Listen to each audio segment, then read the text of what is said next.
It's still tea time on Plus TV Africa, definitely.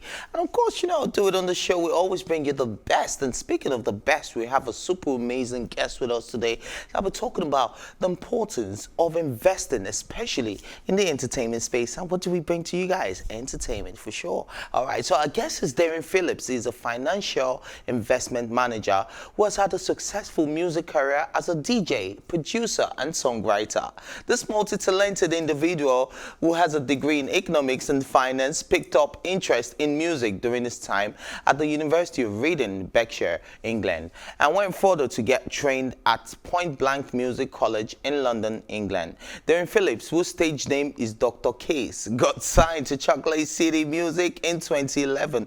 Derin was an award-winning celebrity, DJ, VJ, producer, songwriter, remixer from Lagos, known for a series of 8 tracks featured on his album Gidi House Mafia. A Sounds of Ghana and Sounds of South Africa mix. He has performed at many national and international events, including Big Brother Africa, MTV Africa Music Awards, BET, and headline festivals in Africa and the United Kingdom.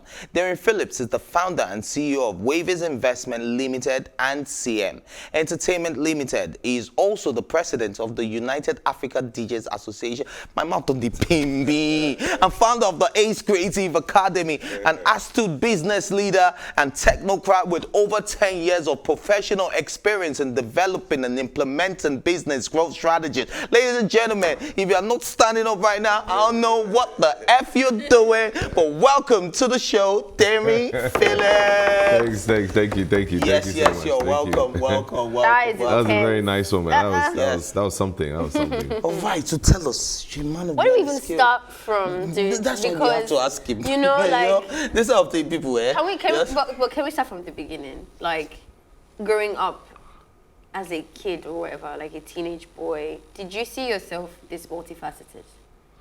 Where did this come from?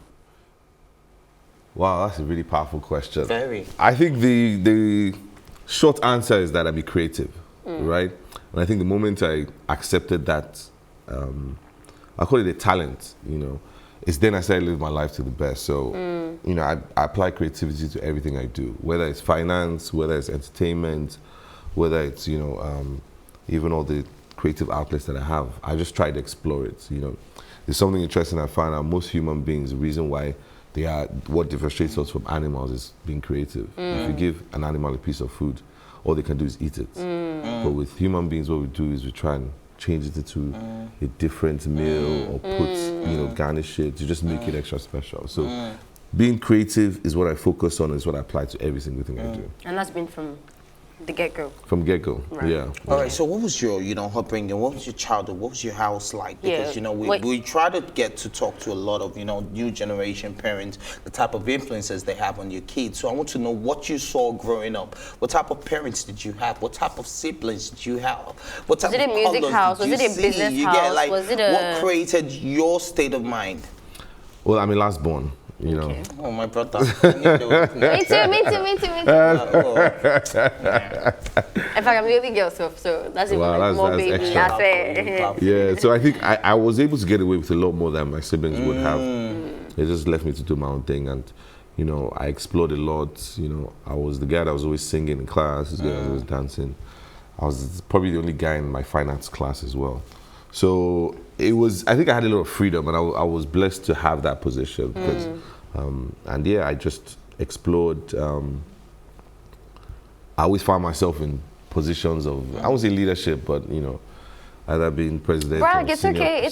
prefect, you can say with your full chest. Yeah, and I think that's because I was, to a certain extent, fearless. I think that's the kind of thing that has got me where I am. I always want to try things. I'm not scared of failing.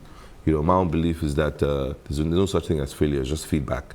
So the next time you're going to do it, you're going to do it better because you know the problems you made the last time. So just that fearlessness, that's what got me, what keeps you going, what keeps me exploring, what keeps me willing to learn new things. Okay, so when you hear that phrase, don't be a jack of all trades, master of none. How does that sit with you? Doesn't suit me well at all. Because I can imagine. But why? Why? Tell me. I think the wisdom in that statement is that you should do the right thing at the right time. So as a coach, or which is essentially what financial advisory is, I basically let everyone know that there's time for everything. It might seem like I'm doing a lot at the moment, but for instance, making music, I only make music on Sundays. Right. Do you understand what I'm saying? And I do my investment thing during the week, or if I want to do another business, everything is planned. Everything is what productivity is all about. Right. So I was, expecting Derin Phillips, right? Then you walked into the room and I saw DJ Caise. Yeah. And I'm like, what the hell? You get me? Like, I even created the flyer. I saw the whole picture. My guy was all suited up and stuff. And I remember DJ Caise from way back, Chocolate CDB with them MI, Ice Prince and all of that. And I'm like, what? So, what a switch up, because that's really important. I like how you just, turned it all over and made your, fame, your money, and everything you got from being DJ Caise work out for the best for you, because you're doing a whole lot of other things that I cannot even see on TV that you heard me and you're like, how this guy take no? I'm not a criminal, bro. I'm not a stalker, but I'm a big fan, right? But at the end of the day, right? What's the importance for a lot of artists, people that had people that, in fact, you can't use past tense to this guy because it's still popping, you get me? So people that have the opportunity right now but are not using it wisely, just thinking about the now, what are some of the things they can do to actually make sure that 10 years down the line, if my music is not popping, if my DJ, whatever, my disc jockey business is not going for me, if my club business is not going, what are the things they can actually put their money into that will bring them, not the gold chains and all the sneakers? Yeah, I really like that question. That's a really powerful question as well. 2 questions I always tell people to ask themselves or think about. The first is, what's next?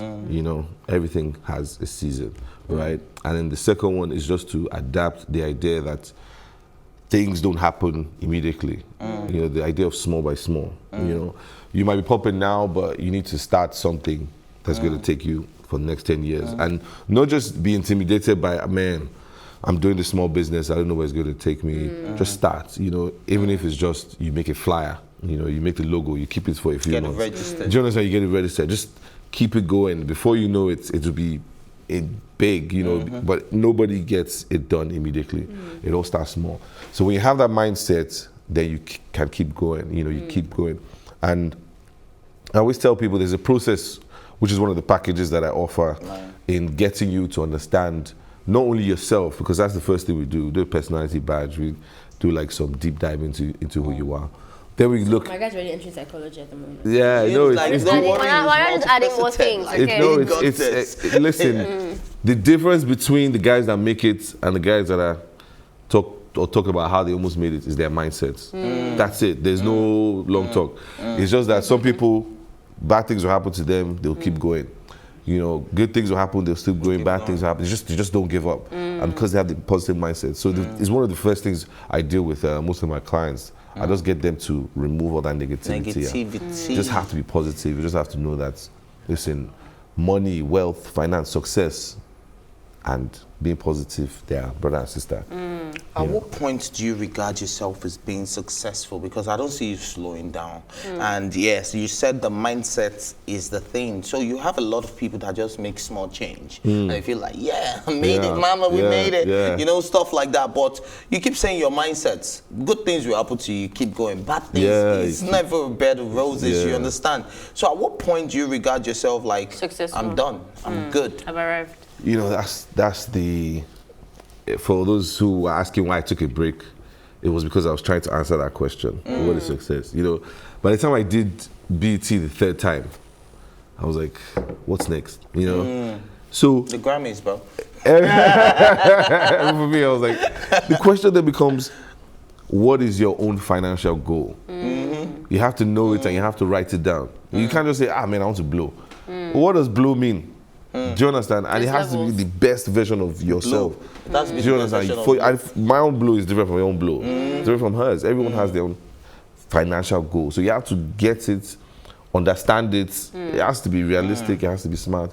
And then you work towards it. And you just appreciate that my own destiny is completely different from yours. Yeah. So, I mean, because, we're in the industry and stuff, creatives and everything, the first thing I noticed, especially in Nigeria, is that we don't really have that much of a structure. And we've spoken to quite a number of talented people in the house, in the country, and you see, we even used to make a joke about how a lot of the times the responses are vibes. It was just vibes. And then they do contracts and all those kind of things later. So you have a very unique way of putting some kind of structure into the industry, because you've kind of, I'm pretty sure you're not working on vibes. You have your clients, your methods, your process and stuff like that. But you're still in a space that doesn't really have that. So how is that like for you, interacting so structured your structured life into the unstructured industry? Like how do you cope with that? I think I can cope with it because I understand what it is to an artist. I can understand how demanding it can be, how unpredictable, because you don't really know when you're going to get the next show. You don't even know how big or how small it's going to be. So I understand that dynamic, and the package I've tailored, even though it's for everybody, but it's because I understand creative. These are my people. We were in the fire together for years. So I tailor towards them, and I make them understand the importance. And I also use my life as a reference. Like, guy, this is where I was before. This is where I am now. This is what happened. This is what I did. And so let's do it for you. Okay, so for example, now when producers say that, or they didn't have a contract until they made the song, and then they're not talking about split sheets and money after. Does that happen with you? And when you're working with creatives as well, do you ever find yourself in like just going along offering services, but you're not actually sure what the money and everything that's involved in? No, I don't do that one. Who they do? It's very clear. We just get it out of the way and then we get into business. So you start with structure, this contract, is paperwork, this is what I'm doing. This is how This it's is how going. much you pay Which one are you? Because I have different packages. So which one are you? And which just involves time, because I have, as you said, I have a lot of things I'm doing. So if we're going to sit down and try and figure out how to structure your life financially. Bro, you've almost covered every sphere of industries in Nigeria already, but let's quickly talk about the music space, right? Considering the fact that you're from there, and despite every other thing you're doing, what's your take on the current Nigerian music space? Because everybody wants to sound African now. So I was listening to, I like grime music, so I was listening to a lot of grime. I was listening to a lot of Notes, a lot of Central C, a lot of Tion Wayne, and all of that. And now everybody is saying, oh, yo, and everybody just wants to sound Nigerian.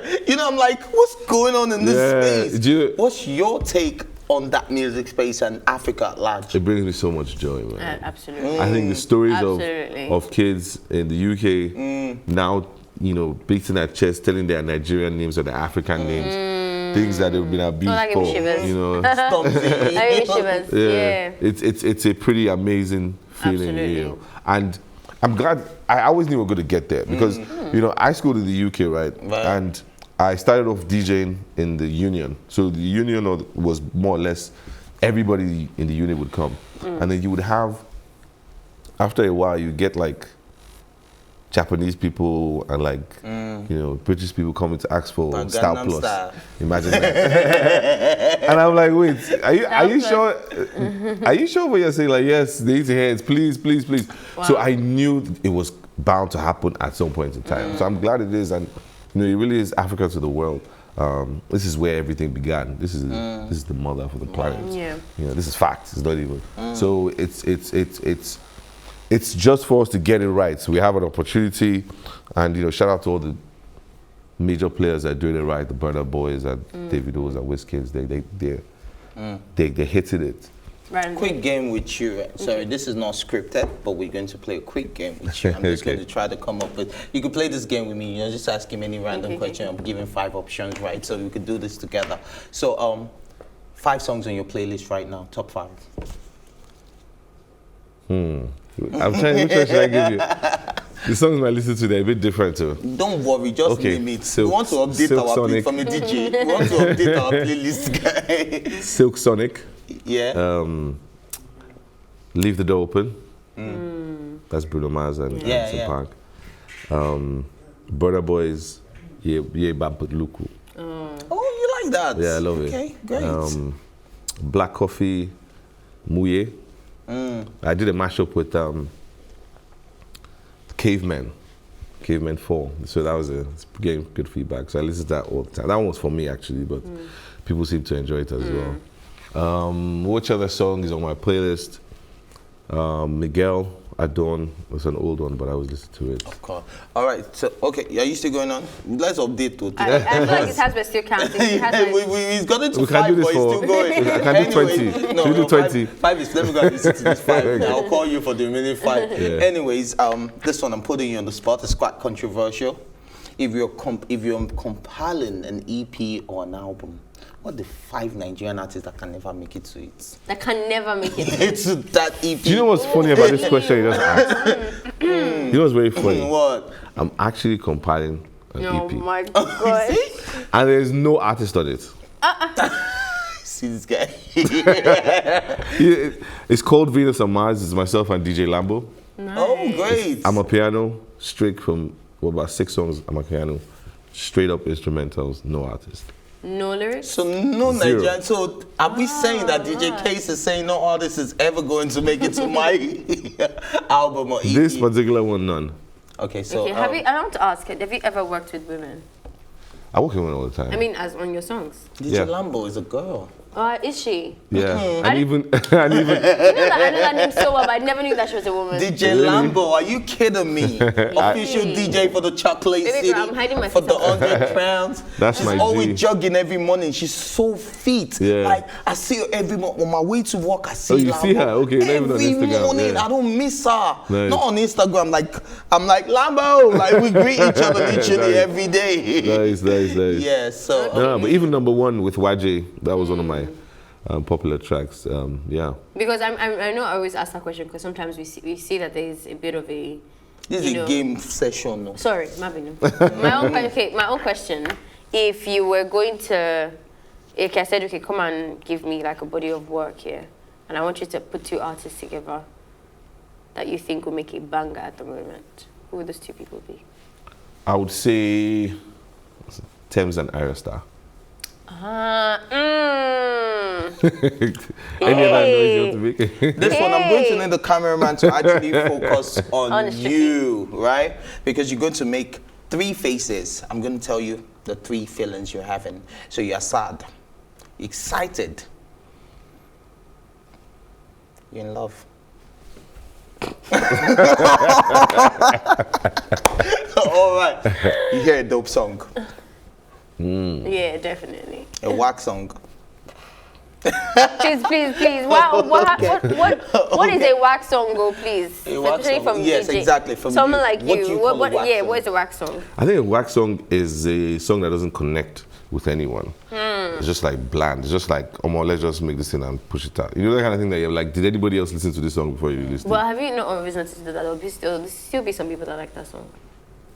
That's why it's art, to be honest. Yeah. Do you think an album is the best time for an artist to express himself? You know, is versatility of making music, or do you think an album should sound the same? Like, if I'm a Wizkid, should I make a Wizkid sound all through my album, or is that my opportunity to put the grime in me, to put the Afro beats in me, to put the? It's an album. I've given You're you guys. asking him an singles. A&R question. Are you also an A&R? Yeah, well, Of course. Guy, At I've been this doing this for a point, long if time. if So tell what me the do you think doctor, I'm about gonna it? take it. I'm a doctor. Tell me about it. So, Dr. Derin Phillips. yeah, I believe art is not subjective, right? Everybody has their own version of what is right. There's no such thing as right and wrong. But what should be known is the consistency, especially for your fans. They should be able to tell, like, okay, he's going through this phase in his life. That's why he's putting out this kind of music. You cannot then 2-3 years later put out the same thing. They doesn't show growth. They doesn't show depth.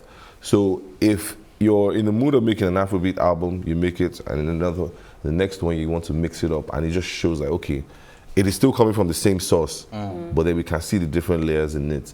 That is you can see the growth. You know, you're taking your fans on a journey. Since That we're is in, when you we're in connect. spirit of questions, can I ask my question now? No, the show is actually over, but you can ask one more. No, one more question. Okay, Just because go. You should. I noticed that you know there's a ring wherever there's family involved and so I wanted to it's a long question. No? I wanted to Don't ask worry, guys. okay I wanted to ask if you know for entertainers that get into the family space, like there's always this pressure of like, oh, we need to be able to secure the bag and things like that. Do you think There has to that be you a short can answer. do you think that you can do that by just being strictly creative, or you have to like enter real estate or enter Multiple something streams else? of income. Do every multiple. As I said, small. But multiple streams of income is the only way. Only way. Only way. You can't do one thing and stick to it. You just have to plan yourself well and know that everyone starts at somewhere and you get. All right, because we're seriously pleased with you and we're happy we have you on this setup. See, I've gained knowledge. In fact, you're a well of knowledge, my guy. You see, we've spoken about so many different things at the same time. I'm going to give you the opportunity. Marketing, you can come sue me later. Oh my but gosh. please talk about everything you do. Where can people find you? Where can people stay connected to a brain like yours? You know, just give us all of that information real quick. Dr. Caise on Instagram. The doctor. Dr. Caise on Instagram, on YouTube, on Twitter, everything Dr. Caise. C-A-S-E? Yeah, C-A-I-S-E. C-A-I-S-E. You can check out the website, wavisinvestment.com. Send an email, info@wavisinvestment, you know, or just Google me and find me. I mean, I'm a very reachable guy. Right. I always like dropping knowledge, so it's right. kind of what I do, here to transform lives. Amazing stuff. If you don't catch it now, you probably will catch it a fool of 40. They say he's a fool forever, but some people make it a 40, so don't count that. That is a wrap for me today, but thanks for watching. Join the conversations on social media using the hashtag TEATIME or tweet at us, you know, at +TvAfrica. You can catch up on our previous episode, including this one, and all our exclusive content by subscribing to our YouTube channel at +TvAfrica Lifestyle. You can also watch TEATIME on Alta TV and, of course, in London on Ben Television. A big thank you goes out to my co-anchors Ifeoma and Oyeka, who had to step down due to social distancing, for keeping it real with me 100, guys. And of course the entire production team, thank you for watching +TvAfrica's TEATIME. But before I go, a big shout out to man like DJ Caise. I don't even want to call Derin Phillips. Anyways, man, I am Ife Oshunkeye.